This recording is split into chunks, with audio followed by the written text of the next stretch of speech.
Panjenenganing iblis laknat. Terus iki ngono dudu papan panggonanmu. Yen kowe tak eling kowe becik kowe sumingkir aja ganggu papan panggonan kowe. Yen ra gelem sumingkir kapaksa balak kemah oleh papan ini. Ayo Jugaro iya.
Papa no.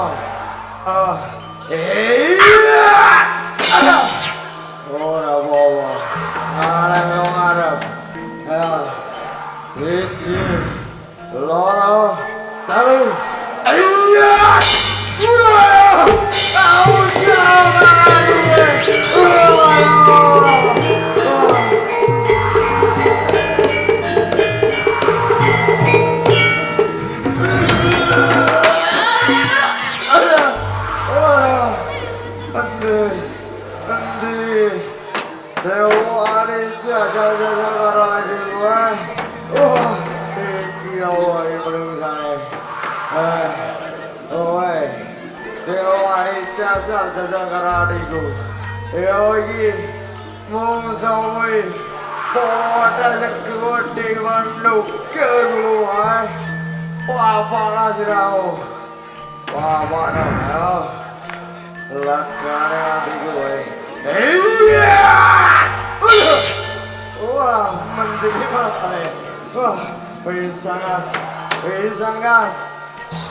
tembung kang kaya ngono Kakang.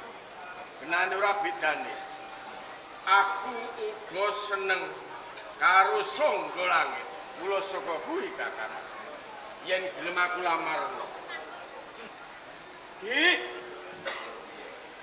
yo gene kok dadak kaya ngono ya dia. Tenane kabeh iku mau mung tak galih lan tak galih. Aja nganti pun Kakang kuwi tresnani salah sawijining wanita.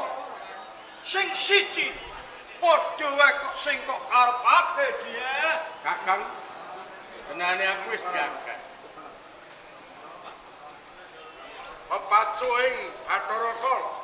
Senajan aku entuk siku dendane wis tak temoko. Yen aku kepengin duweni bojo wujute menungso. Kakang, tenane aku keman karo kowe. Yen kowe ku tansah gagas Sangga Langit. Saliramu bakal gagangake. Yen wis gagangake mundur nundi papan dunya, Kakang. Aku tresna karo sampeyan.